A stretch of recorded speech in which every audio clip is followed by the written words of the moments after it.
La duplicité est finalement partout. Je pense que c'est pire que le mensonge. Le mensonge peut effectivement être quelque chose de brut, de dur, peut être aussi inconscient, mais la duplicité est pire, c'est-à-dire qu'elle suppose d'avoir une attitude ou un discours qui apparaît de manière franche, honorable, sympathique, et puis en dessous pointe quelque chose qui est beaucoup moins sympathique, qui va surgir à un moment parce qu'elle va être débusquée ou parce que, ni plus ni moins, les personnes vont se prendre les pieds dans le tapis et révéler au grand jour leur duplicité. J'ai été moi-même très duplice vis-à-vis de mes lecteurs de ce point de vue-là.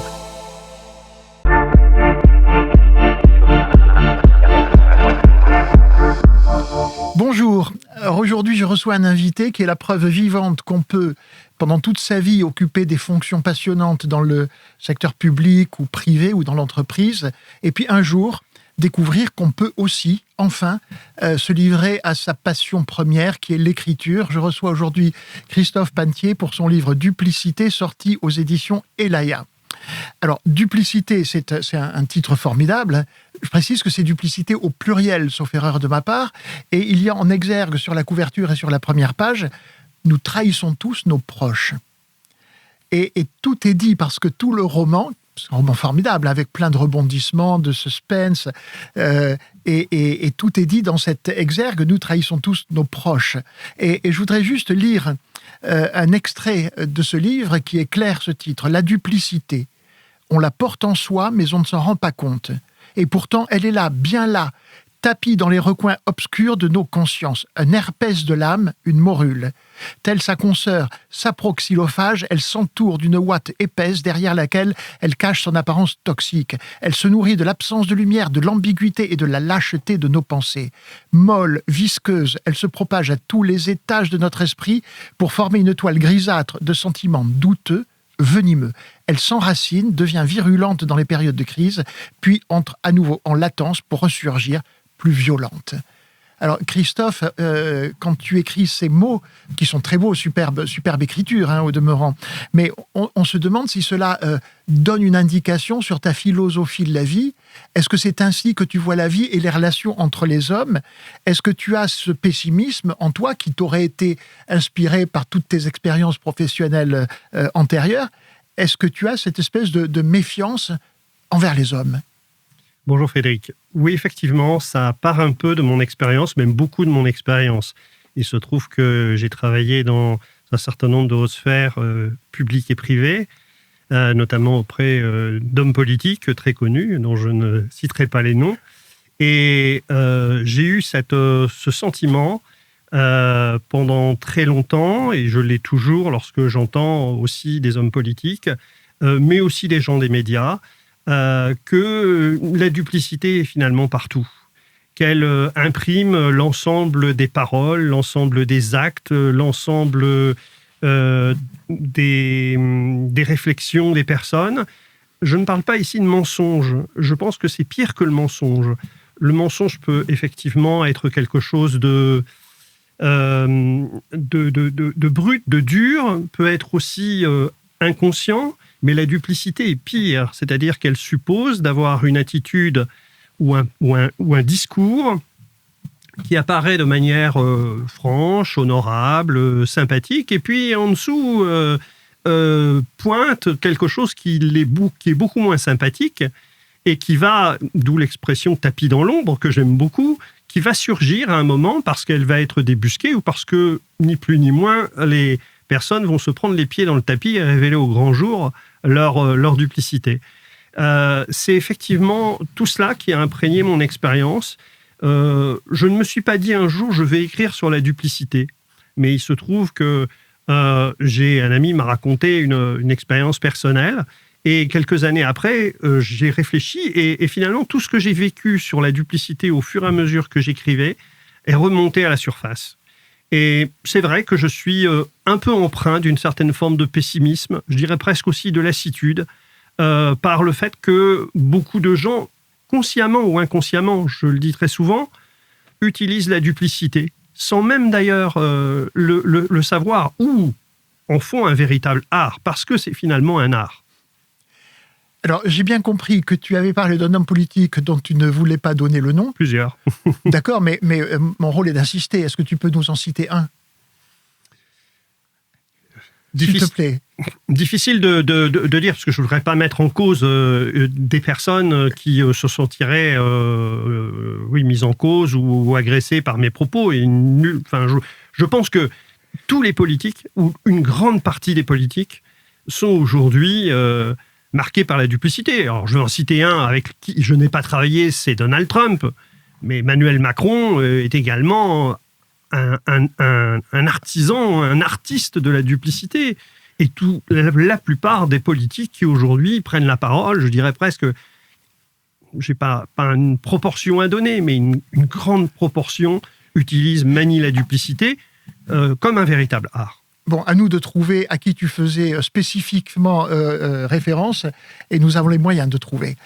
Et ceux qui nous écoutent et nous regardent aussi feront leur enquête. Alors, ton livre, tu sais à quoi m'a fait penser ce livre ? Il m'a fait penser, je ne sais pas comment ça s'appelle, mais c'est labyrinthe vitré avec des miroirs qu'on trouve dans les fêtes foraines. C'est-à-dire qu'on s'avance, on croit aller droit, on croit aller là où on veut, et là on se heurte à un miroir ou à une vitre reflétée par un autre miroir, et on se perd de cette manière-là. Et donc, je ne sais pas comment ça s'appelle, un labyrinthe de verre peut-être.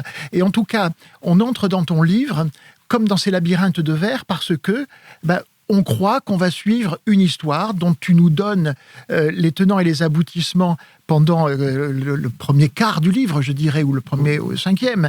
Et c'est l'histoire d'un capitaine d'industrie qui s'appelle Malo. Et ce personnage-là a perdu sa femme dans des circonstances que tu vas nous raconter en quelques mots. Et on a l'impression que le livre va se développer selon cet axe-là. L'aventure de Malo, de son entreprise, l'omniprésence dans sa tête et dans son cœur de sa femme décédée, et puis une rencontre. Et on a l'impression que le fil est tracé. Et comme tu es aussi, en tant qu'auteur, habité par cette duplicité que tu veux dénoncer, tu exerces cette duplicité à l'encontre du lecteur qui va bientôt se fracasser contre la vitre ou le miroir dont je parlais. Mais commençons par Malo. Parle-nous de lui. Malo, ça s'appelle Malo Kernoal. C'est un homme, un capitaine d'industrie, effectivement. Il a créé une start-up qui a grossi, qui est devenue une entreprise internationale dans le domaine de l'aéronautique et de l'aéronaval. Plus exactement, tout ce qui concerne les micro-puces et les puces nanométriques. Cet homme est né dans le Finistère. Ça n'est pas, si je donne ses origines, ce n'est pas pour rien. C'est un homme qui est trempé dans le granit. D'ailleurs, on le surnomme le Roc.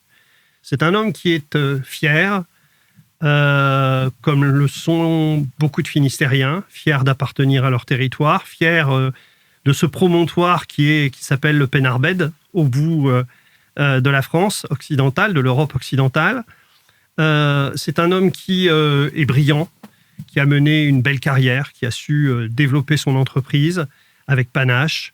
C'est un homme qui est droit, extrêmement droit, parfois inflexible, qui est éperdument amoureux de sa femme, Héloïse, qui est une artiste, qui a une galerie d'art à Rennes. Et malheureusement, effectivement, Héloïse va décéder dans un grave accident de voiture. Mais Héloïse est toujours présente. Alors, en termes d'écriture, en termes techniques, c'est tout à fait intéressant. Comment peut-on faire habiter un roman par un personnage qui est décédé ? Parce que Malo est tellement amoureux, et si amoureux d'Héloïse, qu'il est habité par son esprit. C'est-à-dire que,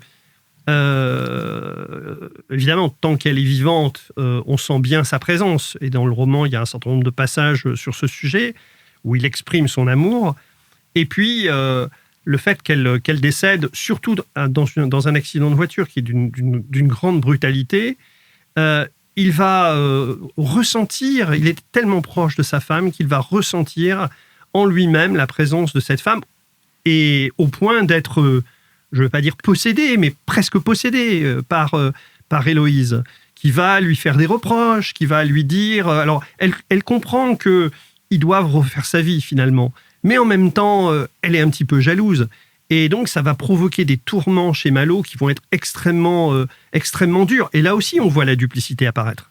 Et alors, ce qui est formidable, c'est que ce personnage de Héloïse est extrêmement présent, mais il n'est pas traité sur le mode fantastique.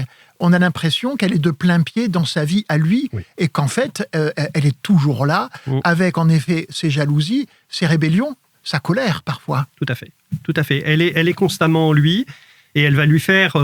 au départ, lui souhaite la retrouver. D'ailleurs, après l'accident, il part dans le Finistère, où tous les deux ont acheté, tout près de la pointe occidentale du Finistère, ils ont acheté une superbe maison.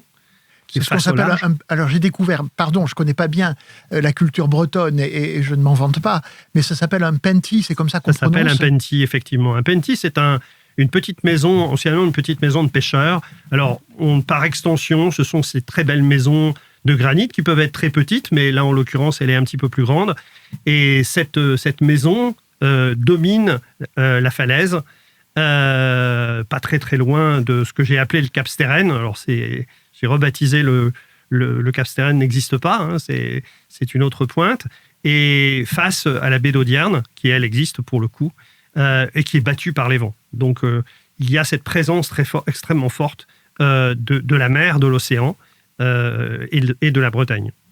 Et donc, ce personnage qui est un veuf torturé, malgré tout, ce personnage va quand même rencontrer quelqu'un. Voilà. Un personnage qui s'appelle Isabelle. Et ce que j'ai trouvé assez touchant, c'est que les livres jouent une grande importance dans ton roman et dans leur rencontre, puisque, en fait, la littérature va contribuer à établir ce lien entre ces deux personnages. Et ils citent leurs préférences, leurs références littéraires. Donc, que ce soit les lectures de Malo, les préférences d'Isabelle. Mais donc, on parle de Chateaubriand, de Balzac, de Flaubert, de Maupassant, de Marcel Proust, de Péguy, de Mauriac, de Gide, Morand, Drieux-La Rochelle. Et avec, visiblement, une affection particulière de ton personnage principal pour Julien Gracq. Et on sent qu'il y a là quelque chose de toi, ou en tout cas on le suppose. Est-ce que c'est vrai ? Oui, c'est parfaitement vrai. Je suis un grand amateur de Julien Gracq pour sa capacité contemplative. Julien Gracq, dans beaucoup de ses romans, qui ne sont d'ailleurs pas vraiment des romans, que ce soit en lisant, en écrivant, ou au château d'Argol, avec ce côté un peu fantastique, c'est un écrivain géographe. C'est un écrivain qui a su vraiment décrire les paysages. Et moi, j'aime décrire les paysages. Et j'ai eu cette envie de décrire ce paysage avec cette présence de la Bretagne, comme elle a inspiré Julien Gracq, et aussi la région que Julien Gracq affectait, puisqu'il était de Saint-Florent-le-Vieil. Il se trouve que Julien Gracq a eu comme je veux dire, pas comme élève, mais comme écrivain qu'il a beaucoup soutenu, et un écrivain que j'aime beaucoup, qui est Philippe Le Guillou. Et Philippe Le Guillou a de très nombreuses pages contemplatives, dans par exemple Le Passage de l'Aune, Les Marais du Fou, là plus récemment le livre qu'il vient de consacrer à Brest, où là effectivement il y a de très très belles pages sur les paysages, et où ces paysages ont une véritable présence. Quand Philippe Le Guillou écrit le Déjeuner des bords de Loire, où il va visiter régulièrement Julien Gracq, on voit cette présence de la Loire, on voit cette présence des rives de la Loire, des bords de Loire, qui est extrêmement forte. Je vous propose une courte pause. Merci aux auteurs qui, ici, nous donnent à explorer leur univers professionnel le plus intime. Si vous cherchez des outils pour écrire vous aussi, j'ai une proposition à vous faire. Une lettre d'information, une newsletter, comme on ne devrait pas le dire, gratuite, dans laquelle je partage avec vous chaque semaine des conseils d'écriture, des méthodes, des exercices, des idées pour vous aider à bâtir un roman solide. Vous pouvez vous y inscrire via le lien sous cet épisode. Et puis, puisque tu parles de paysages, puisque tu parles de décors, et on reviendra tout à l'heure à Isabelle et aux autres personnages qui vont se présenter dans les différentes parties de ton livre, mais revenons donc un petit peu à la Bretagne, puisque la Bretagne est le personnage supplémentaire qui recouvre de son aura la totalité des autres personnages. Et c'est un personnage qui parfois est séduisant, merveilleux, et puis quelquefois en colère. Les vents tournoyaient, faisant craquer la maison comme pour la soulever du sol. Ils hurlaient leur désespérance à l'unisson de Malo. Les fracas de l'océan résonnaient dans des mouvements dantesques qui donnaient une impression de fin du monde. De quelle manière est-ce que tu as joué, un peu comme un peintre, je dirais, et on peut remarquer que la couverture de ce livre, c'est un paysage, je crois que c'était une photo à l'origine, mais retraitée sous la forme d'une peinture à la gouache ou d'une peinture à l'huile, et on a l'impression que tu parles de la Bretagne en ajustant la palette, en ajustant les couleurs, les traits de pinceau, selon les états d'âme des personnages. L'extrait que je viens de lire, tu le dis, ils hurlaient leur désespérance à l'unisson de Malo. Et la Bretagne n'est pas seulement un décor, elle est comme la chambre d'écho, la chambre de résonance des sentiments des personnages. Comment est-ce que tu as travaillé cet aspect de ce livre qui est si saisissant ? Tout simplement parce que la Bretagne est en moi, en particulier le Finistère, en particulier cette région de la pointe occidentale de la Bretagne. Elle est en moi depuis 40 ou 50 ans, depuis une cinquantaine d'années. Et je la vis, je la sens. Je la vis, je la sens à chaque fois que je me rends, je suis face à l'océan, à chaque fois que je respire l'air de l'océan, les embruns. Il y a une force physique, une force quasi tellurique. Et je pense qu'il y a toujours une correspondance entre les hommes et les terres où ils vivent. Et cette correspondance, elle est à la fois psychologique, psychique, mais elle est aussi tellurique. C'est ce lien à la terre profondément ancré. Et les personnes qui vivent, les habitants de ces territoires sont rugueux, ils sont durs, parce qu'ils sont constamment confrontés au vent et à la puissance de l'océan. Et alors il m'arrive de peindre aussi, et de peindre aussi l'océan. Et c'est ça que je ressens en moi, c'est ce lien très fort entre les personnages et les lieux où ils vivent. En l'occurrence, là, l'océan, le granit, qui est extrêmement dur, qui est fier aussi. C'est la fierté de ses habitants, c'est la fierté de Malo-Kernoil. Je crois qu'il n'y a pas plus fier que les habitants du Finistère, et pas plus parfois revendicatif. Et je pense que c'est ça que j'ai voulu véritablement mettre en évidence. Donc, je suis heureux d'apprendre que les Finistériens, je suppose qu'on les appelle comme ça, oui. Ce sont les super Bretons. Voilà, oui, les Finistériens ont tendance à dire que la vraie Bretagne, elle est là-bas. C'est ce qu'on appelle le Penarbed, le bout du monde. Et quand on est en Penarbed, on se dit qu'on n'a pas envie d'aller ailleurs, finalement, parce qu'on est confronté à un océan qui est parfois violent, mais qui fait aussi rêver. Les Bretons sont de très grands voyageurs, donc avec cette envie d'aller sur la mer constamment, on est constamment attiré par la mer, par des ciels qui changent aussi, qui vont changer entre 8h, midi, 14h, 16h, 22h, les lumières qui sont absolument extraordinaires, et puis la terre. La terre, un moment dans le roman, je parle du sang de la terre qu'on appelle le pétrichor. Je parle de la tourbe parce qu'il y a une senteur particulière qui correspond à l'identité de ce territoire. C'est bien le pétrichor, donc ça s'écrit P-E-T-R-I-C-H-O-R, oui. Et ça fait partie de ces mots rares qui m'enchantent toujours. Le pétrichor, c'est l'odeur de la terre après la pluie, de la terre mouillée. Cette espèce d'odeur très particulière, très spécifique. Et je trouve que c'est un très joli mot, le pétrichor. Et j'invite tous ceux qui nous regardent à utiliser le mot pétrichor à chaque fois qu'ils prennent la plume pour écrire ou le clavier. Qu'ils viennent au Finistère. Mais exactement. Nous viendrons tous. Tu parles de la Bretagne comme si c'était ta terre. Mais si j'ai bien compris, tu es arrivé tout à l'heure, arrivant de Lille. Donc, quelles sont tes vraies attaches géographiques ? Est-ce que tu es un Breton ? Non, je ne suis pas breton d'origine. Je suis marié à une Bretonne, par contre, qui est morbihannaise, très fière de son territoire aussi, très attachée au Finistère. Et nous sommes... moi, je suis tombé dans la Bretagne, je peux le dire comme ça, comme dans une potion magique. J'avais une dizaine d'années et ma terre de cœur est là-bas. Alors, il y a une autre terre de cœur qui est aussi dans le livre que j'apprécie beaucoup, c'est le Velay. Et ça pourrait être alors le Velay, le Puy-en-Velay, en Auvergne, on pourrait dire, mais bon, finalement, il n'y a pas la mer, c'est un peu éloigné. Et en fait, il y a une chose qui relie ces deux territoires, ce sont des massifs de grès et de granit, de grès surtout, avec aussi des populations à fort tempérament, plus montagnardes. Ce sont des massifs, le massif armoricain d'un côté, de l'autre côté l'Auvergne, mais qui sont tous les deux de fort caractère. Et d'ailleurs, j'ai pu observer que les Auvergnats et les Bretons s'appréciaient beaucoup. Ça n'est pas neutre. Et tu parlais tout à l'heure de écrivains géographes. Oui. Alors, on parle souvent d'écrivains voyageurs. Il y a même à Saint-Malo un festival ou un salon du livre, le festival des écrivains voyageurs. Et là, toi, tu parles d'écrivains géographes. Ce qui est intéressant, ça me fait penser à un auteur qui est géographe de profession, qui est Michel Bussy, par exemple, qui est sa formation, son métier de base, c'est géographe. Qu'est-ce que tu entends exactement ? On croit l'avoir compris un petit peu quand tu évoques les lieux où se déroule l'action, qui ne sont pas des lieux neutres, en l'occurrence sous ta plume, qui sont des lieux qui incarnent quelque chose par rapport au personnage.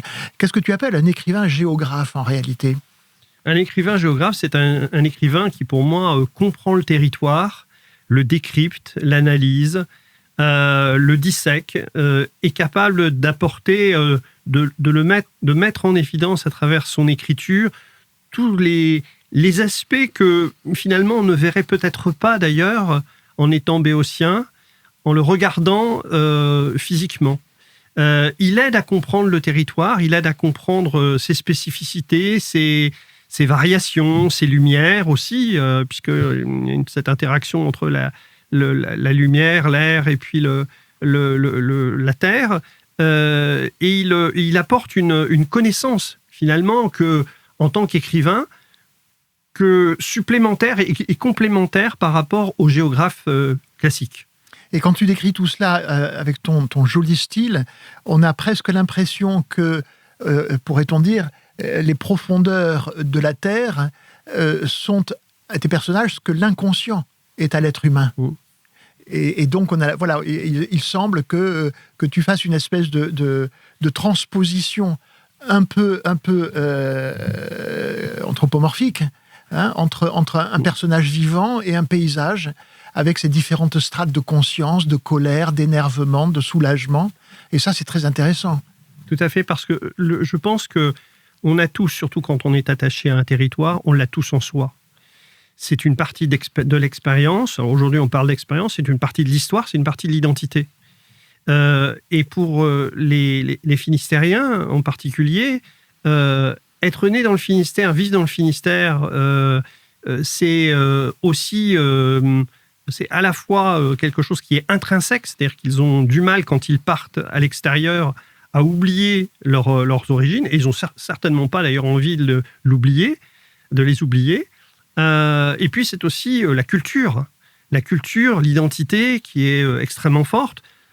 Combien de fois, quand on est à la pointe finistérienne, on entend parfois un air de cornemuse, ou on entend un air de bombarde, de biniou, et on se dit, tiens, il y a un fest-noz quelque part, on a l'appel du large, on a envie de danser, on a envie finalement de vivre et de vivre son identité et sa culture. Alors, tout ça ressemble à une digression, mais ça n'en est pas une. Je rappelle que la Bretagne est un personnage essentiel dans ce livre. Et je me demandais, c'est ton premier roman publié. Oui. Est-ce que tu conseillerais à de jeunes auteurs qui publient aussi ou qui rêvent de publier leur premier livre de fonder leur imaginaire justement sur leur terre d'origine ? Tout dépend quel lien on a à sa terre d'origine. Je pense que certaines personnes ne ressentiront pas particulièrement ce lien. Moi, je le ressens de manière extrêmement forte, mais ça peut être effectivement un angle d'attaque. On a aujourd'hui beaucoup de romans régionaux qui existent. Il y a aussi des polars régionaux, des polars bretons, il y en a, mais il y a aussi des polars dans le Nord, il y a des polars dans d'autres régions de France. Et on voit bien que les territoires, les lieux, sont une part entière des romans. Parce qu'il y a aussi un attachement du lecteur au territoire. Le lecteur aime bien savoir où ça se situe. Il va parfois rechercher tel endroit qui a été décrit, l'église locale, la place du village. Il va pouvoir se projeter dans l'histoire. Et je pense que c'est important, c'est aussi un moyen de tisser un lien avec le lecteur par ce biais-là. Alors refermons non pas cette parenthèse, mais ce chapitre sur ce personnage essentiel qu'est la Bretagne, et revenons à cette rencontre donc que fait Malo avec une jeune infirmière bien plus jeune que lui, qui s'appelle Isabelle, et qui va lui apporter une espèce, a priori, au départ, une espèce de bol d'oxygène. N'oublions pas qu'il est veuf. Et là va se créer, et ça va peut-être être notre premier choc contre la vitre dont je parlais tout à l'heure, va se créer une sorte de relation un peu ambiguë et compliquée. Parce que Malo estime avoir eu un capital de potentiel amoureux reçu à la naissance peut-être, et il pense l'avoir épuisé. Alors que Isabelle, elle, va mal interpréter cette situation. Là, et tu écris, c'est Malo qui parle, « Je ne suis plus capable d'aimer, dit Malo, c'est le plus terrible. » Sa passion pour Héloïse avait essoré son cœur, comme si son capital d'amour était épuisé. Au mieux, Isabelle pouvait prétendre s'installer dans une relation d'intimité amicale. Alors, est-ce que selon toi, ça existe vraiment, cette histoire de capital amoureux? Est-ce que nous avons tous un capital qui s'épuise? Ou est-ce que, sans être des saints, mais comme le prescrivent les grandes religions, nous avons un capital d'amour inépuisable et éternel. Donc voilà, là il y a quelque chose que tu parlais tout à l'heure de ton pessimisme à propos de la duplicité, et là je me suis dit, mais pour écrire ça quand même, il faut aller chercher dans sa propre imagination quelque chose qui est tragique. Oui, je pense que tout dépend de l'expérience des personnes. Moi, je me suis volontiers mis dans la peau de Malo Carnoal, ressentant cette perte tragique de son amour, de son grand amour. Et je me suis dit qu'on pouvait effectivement imaginer, une fois qu'on perd une personne aussi importante dans sa vie, perdre ce capital et se dire « jamais plus je n'aimerai ». Alors, tout cela est évidemment relatif, parce qu'on j'aurais pu imaginer que finalement Malo rencontre Isabelle, s'éprenne d'Isabelle et puis vive une autre vie. Je pense que quand on est éperdument amoureux, qu'on a vécu avec quelqu'un avec qui on était en symbiose extrêmement forte, la personne étant là tout le temps, et d'ailleurs elle est à ce point-là qu'elle est dans ses rêves et dans sa vie, même après sa mort. Eh bien, quand on est à ce point de plus que symbiose, de fusion, je pense qu'on peut imaginer très bien ne perdre ce capital amoureux lorsqu'on perd cette personne. Alors, ceux qui nous regardent et nous écoutent laisseront en commentaire leur avis sur cette question. Est-ce qu'on peut être ruiné en amour comme on l'est en finance? C'est une question intéressante, mais ce que je remarque, c'est que qu'on soit d'accord avec cette théorie ou pas, parce que c'est une théorie, ça fonctionne formidablement bien dans le fil du récit.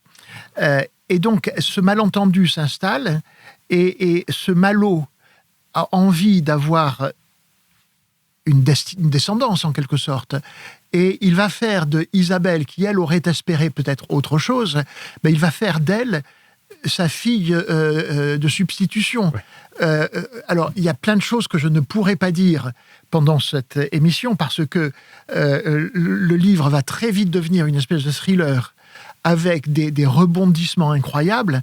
Donc, pardon encore à nos spectateurs, je ne peux pas tout dévoiler. Mais en tout cas, il veut faire d'Isabelle sa fille et donc son héritière.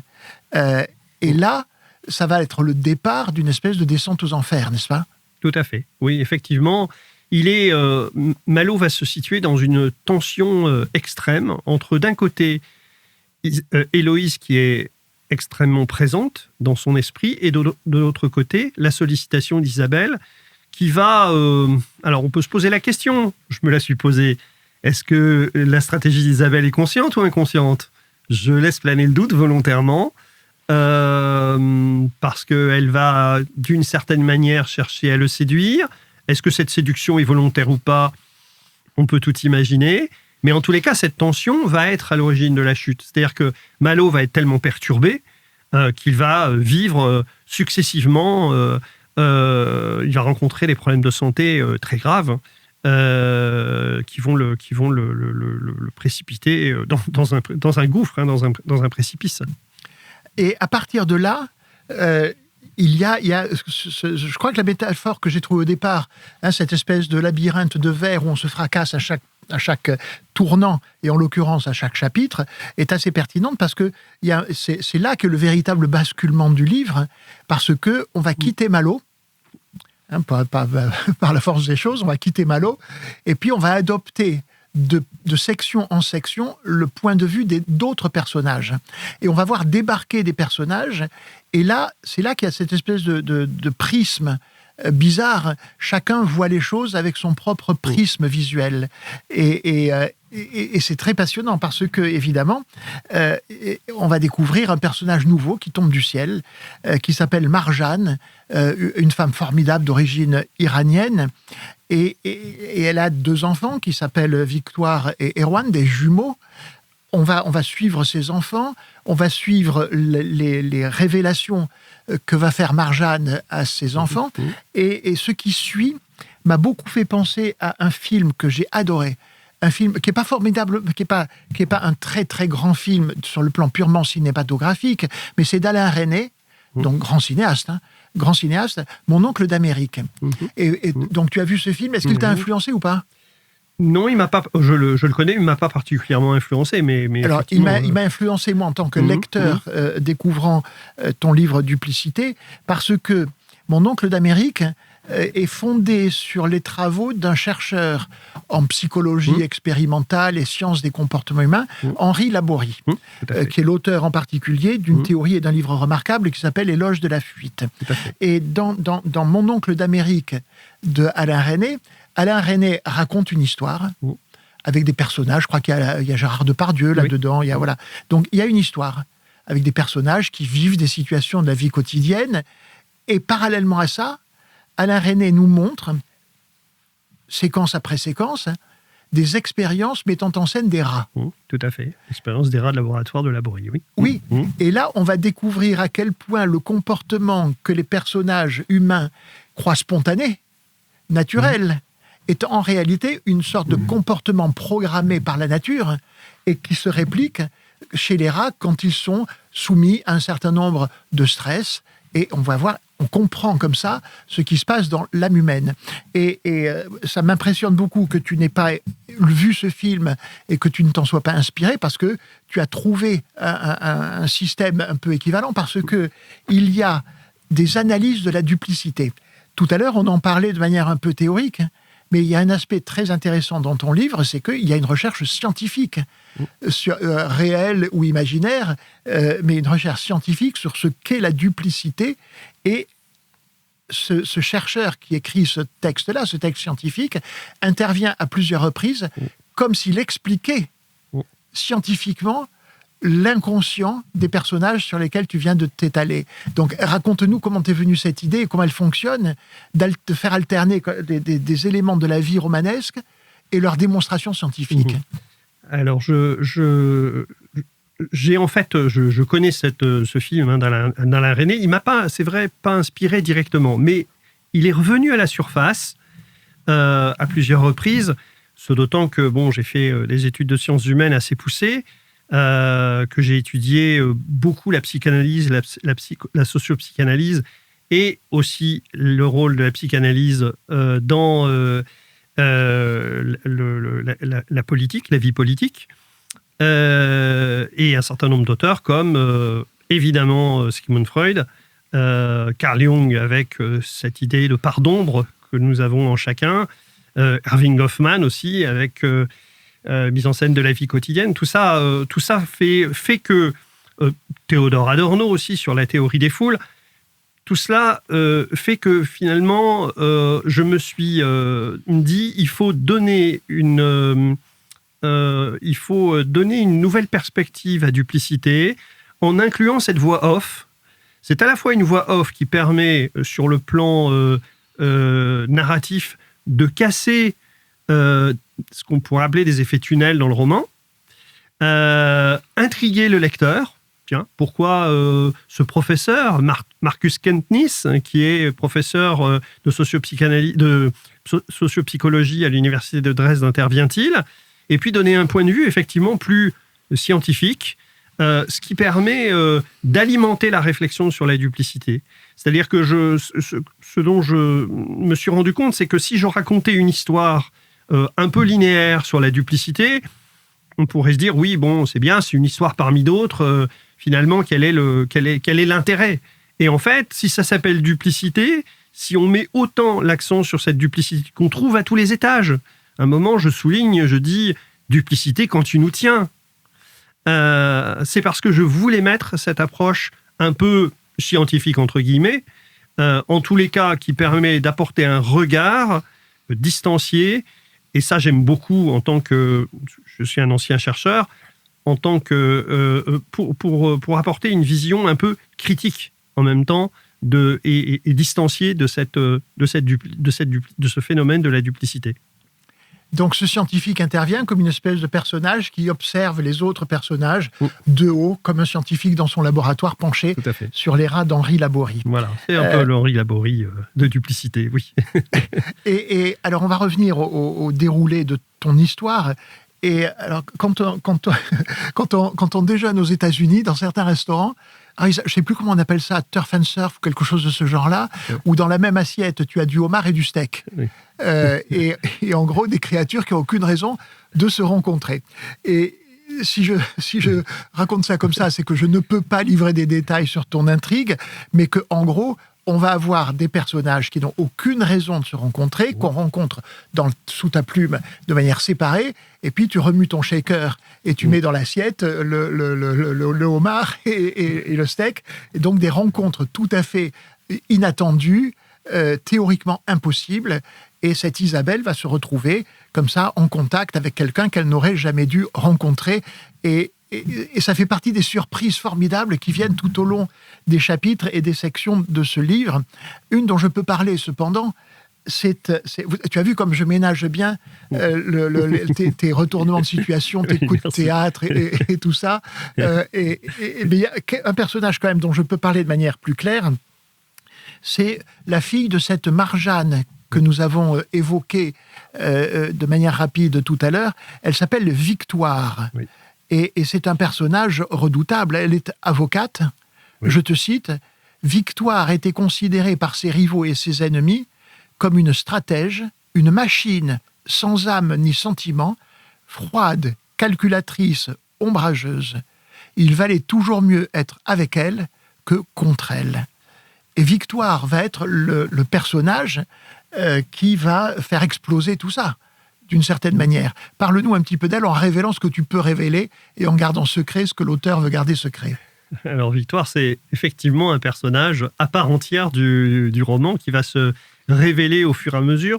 Je dois dire que j'étais à ce point attaché à Malo que je n'imaginais pas au départ donner naissance à une Victoire ayant un caractère aussi bien trempé, aussi fort, aussi puissant. Victoire, c'est effectivement, c'est un peu la fille de son père. C'est-à-dire son père est finistérien, elle a l'âme bien trempée d'une finistérienne, mais en même temps, c'est la fille d'une Perse avec une élégance, une forme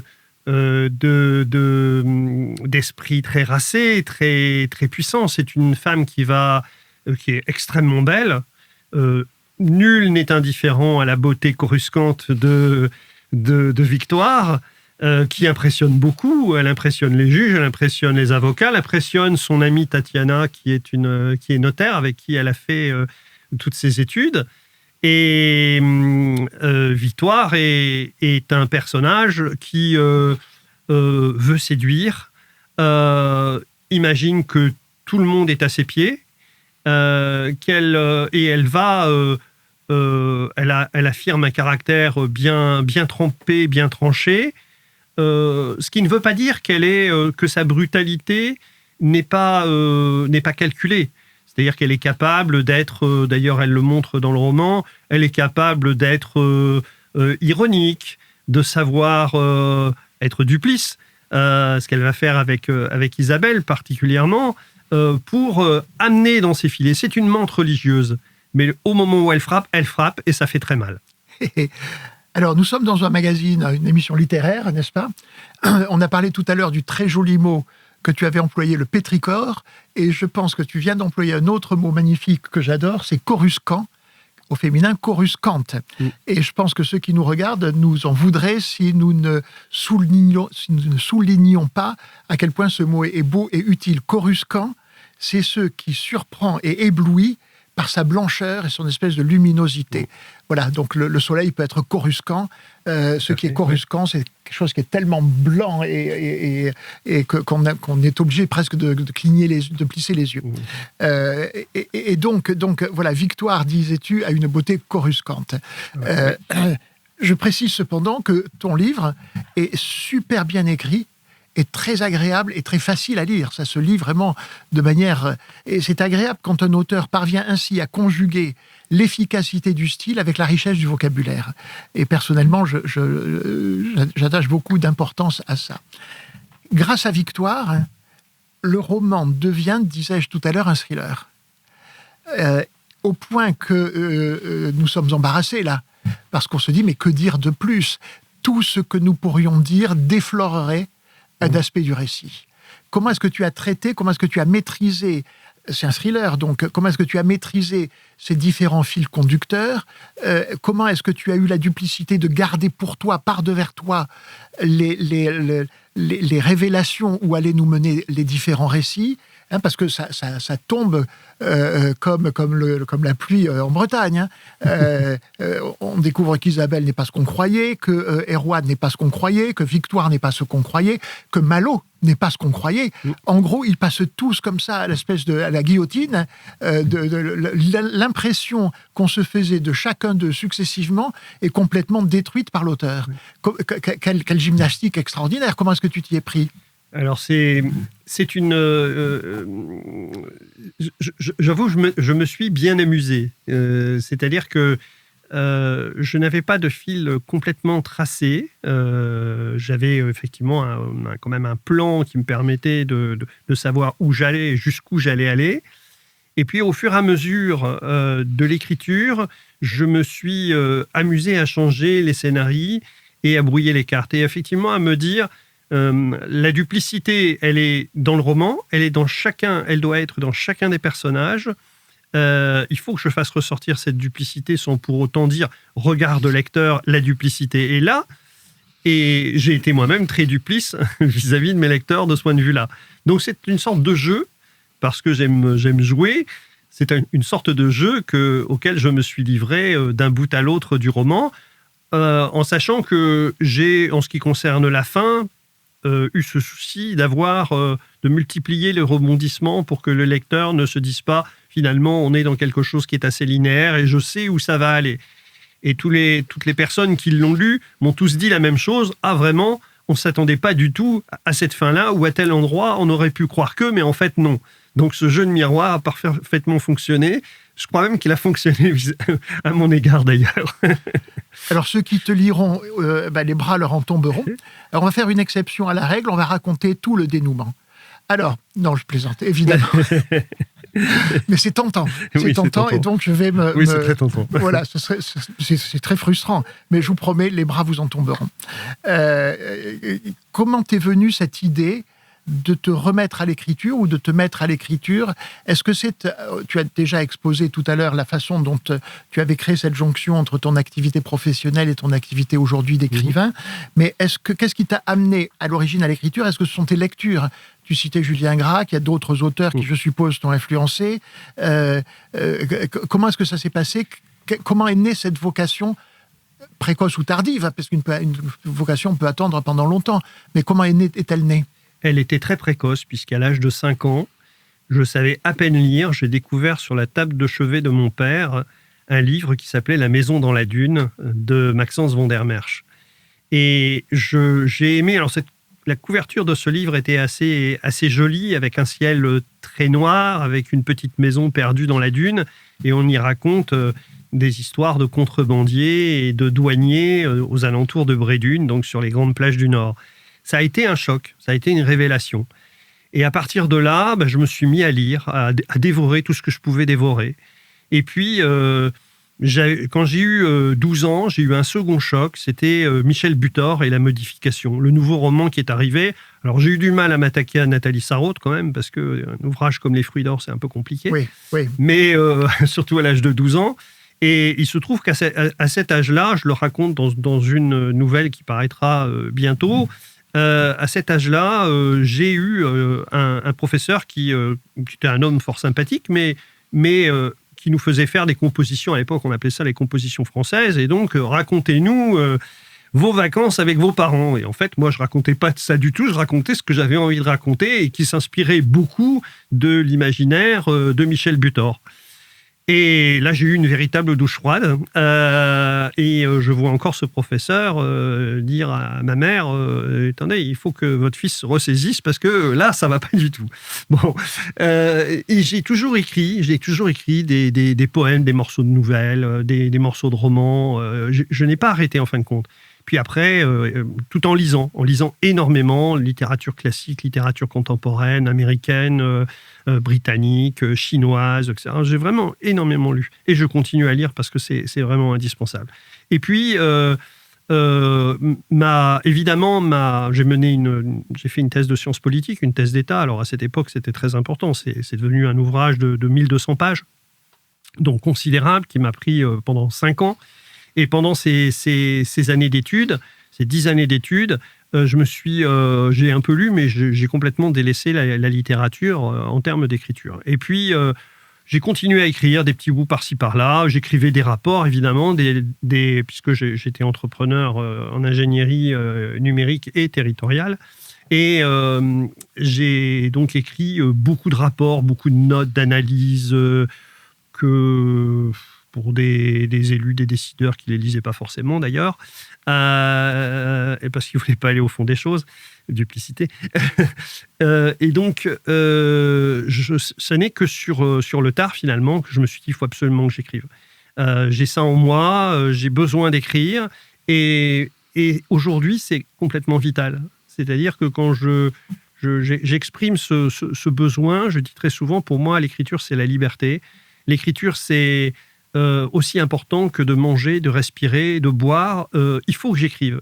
Et comme je n'ai pas l'angoisse de la page blanche, je peux écrire très très facilement et c'est un bonheur immense. Alors c'est intéressant de voir à quel point la lecture peut être le terreau de l'écriture. Absolument. Et je précise pour ceux qui n'auraient jamais lu Michel Butor ou tenté de lire Nathalie Sarraute, que ce sont des auteurs qu'on ne lit pas normalement à 12 ans.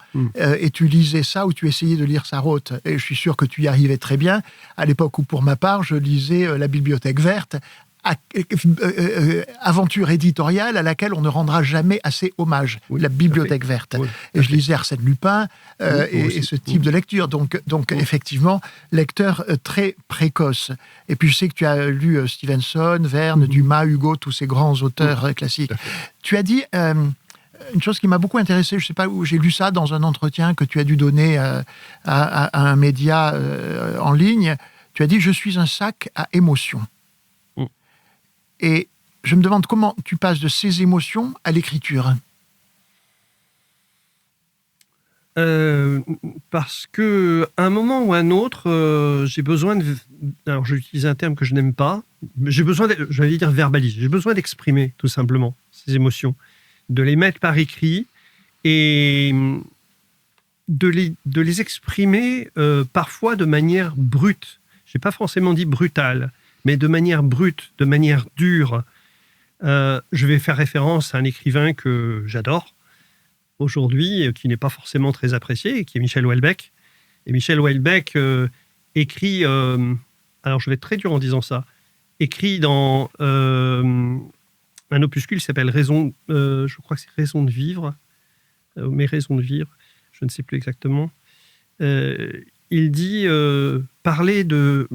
Je ne dis pas, je ne reprends pas ces termes fidèlement, mais il dit parler de la maladie, parler de la mort, parler de la jalousie, parler de l'envie. Parlez-en, soyez abjects, vous serez vrais. Je le dis un peu brutalement, et je suis en train d'écrire un manuscrit, je ne dirais pas sur le thème que j'aborde, mais qui est particulièrement difficile. Et je me dis toujours que, peut-être pour lutter contre la duplicité, cette duplicité qui va s'infiltrer en nous de manière régulière, j'ai sans doute besoin, je vais paraphraser un homme politique que j'aimais beaucoup, avec qui j'ai travaillé. Alors là, je vais le citer, Michel Rocard, qui parlait de parler vrai. Ben, j'ai envie de parler vrai. Et parler vrai, c'est parfois dire des choses qui ne sont pas agréables, de dire avec dureté. Ça ne veut pas dire avec violence, ça ne veut pas dire sans nuance. Parce que très souvent, quand on dit qu'on va parler durement, qu'on va parler de manière brute, que ça manque de nuance. Moi, j'aime beaucoup les choses nuancées. J'aime beaucoup quand on affirme quelque chose. Et puis, c'est un peu ce que j'ai connu en sciences politiques, hein, thèse, antithèse, synthèse, ou même en philosophie. Je n'aime pas les choses qui sont extrêmes et qui sont tranchées sans aucune nuance. L'un n'exclut pas l'autre. Je crois avoir lu que tu citais quelque part une phrase que je trouve vraiment très intéressante et que j'aimerais t'entendre commenter. C'est de Philippe de Guilloux, dans Stèle à De Gaulle. Mmh. Et il dit, l'écriture, et je crois que tu reprenais ça à ton compte, plus ou moins, l'écriture est une thérapie, un baume, une prière. Elle est avant tout le lieu des contes justes. Mmh. Peux-tu nous expliquer cette histoire de contes justes ? Ben je pense que l'écriture, c'est remettre en perspective ou révéler de l'expérience humaine. C'est écrire, c'est à la fois raconter une histoire, mais c'est aussi essayer de trouver les mots qui soient les plus justes, les plus précis. Et je pense que d'ailleurs Philippe Le Guilloux le fait extraordinairement bien. Pour moi, c'est vraiment un des plus grands auteurs du XXe siècle. Du XXIe siècle, par sa qualité à justement exprimer, à la fois raconter une histoire, mais en même temps à exprimer les choses de manière le plus précis et le plus juste possible. Comment est-ce que... Alors, donc, tu as laissé libre cours à cette vocation qui sommeillait en toi, peut-on dire, pendant si longtemps. Comment est-ce qu'on se met à l'écriture ? Quelle est la routine ? Est-ce que tu écoutes une musique pour écrire ? Et ce sera ma dernière question. Comment est-ce qu'on trouve un éditeur ? Parce que ton éditeur est un éditeur, je crois, local. Et les auteurs et beaucoup de gens qui écrivent leur premier roman ne pensent pas à ces éditeurs implantés dans en province, comme on dit les territoires maintenant, mais qui ont souvent un dynamisme formidable et qui s'occupent magnifiquement bien de leurs auteurs. Mais d'abord, ta routine, la musique, est-ce que tu te lèves à 4h du matin pour écrire ? Comment est-ce que ça marche ? Alors, je n'ai aucun rituel d'écriture parce que je déteste les contraintes, surtout aujourd'hui. Je suis arrivé à une époque de ma vie où, ayant eu beaucoup de contraintes, ayant beaucoup voyagé, je n'ai plus envie d'avoir de contraintes. Et donc, j'écris quand j'en ai envie, quand l'inspiration me vient, tout simplement. Ça peut être à n'importe quel moment, ça peut être en pleine nuit, ça peut être tôt le matin, ça peut être tard le soir, peu importe. L'essentiel, c'est que les mots viennent, et quand ils viennent, il faut qu'ils sortent, et il faut que j'ai un crayon et un papier pour les exprimer. Alors, c'est vrai que j'aurais presque trois routines d'écriture. La première, c'est d'être en Bretagne, mais je n'écris pas qu'en Bretagne, face à la mer, et écrire à 23h sur sa terrasse face à l'océan, c'est quelque chose d'absolument superbe. Le deuxième, c'est la musique qui joue un rôle extrêmement important dans ma vie, parce que je suis issu d'une famille de musiciens, parce que j'adore la musique moi-même, en particulier la musique classique, mais aussi la musique un peu plus contemporaine, la musique celtique aussi. Et lorsque j'écris, il faut toujours qu'il y ait un morceau de musique. C'est quelque chose la musique est constamment présente, elle est constamment présente en moi, elle est constamment présente chez moi, et elle va rythmer, accompagner mon écriture. Et d'ailleurs, à la fin de Duplicité, les lecteurs trouveront une liste de morceaux de musique qui ont rythmé mon écriture. J'ai voulu faire partager avec mes lecteurs cette liste d'auteurs, de compositeurs. Il y a évidemment Bach, qui pour moi est irremplaçable, mais aussi Mozart, Ravel, Schubert, Chopin, Liszt, Wagner, enfin, les auteurs baroques en particulier. Et puis j'ai un troisième, alors ce n'est pas un rituel, c'est que j'ai des chats. Et pour moi, les chats sont très importants, ils sont apaisants dans l'écriture. André Malraux disait assez justement j'écris autour de mes chats.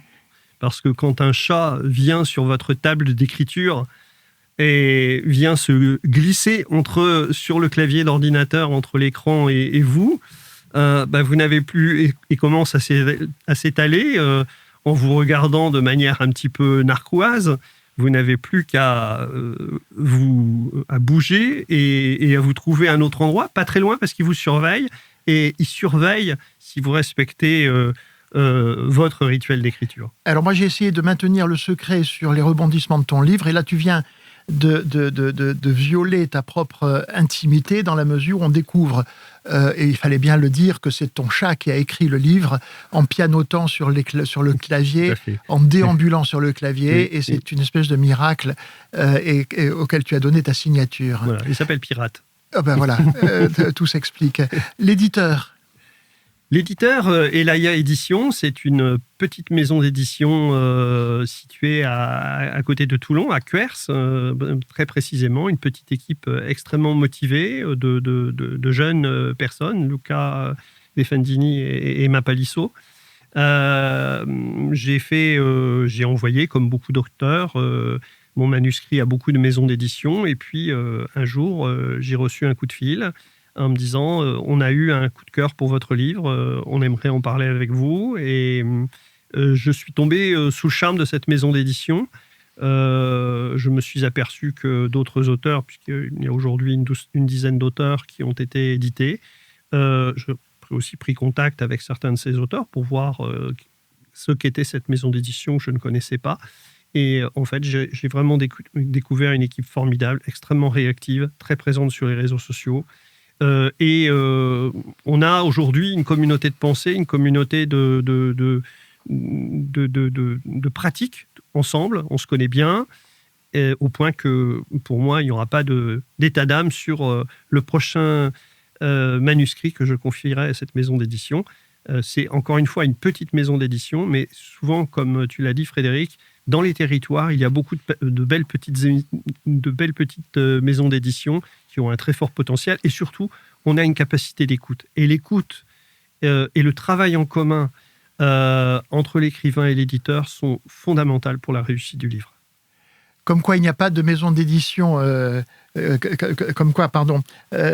maisons d'édition ne sont pas seulement celles du 12e, du 13e arrondissement, du quartier latin ou de Boulogne, Billancourt, mais il faut aller explorer et il faut penser aussi à ces maisons d'édition-là qui sont très méritantes et qui font un superbe travail. Merci d'avoir participé à la Fabrique des livres pour ce livre formidable que je recommande, qui s'appelle donc Duplicité, de Christophe Panetier. Merci.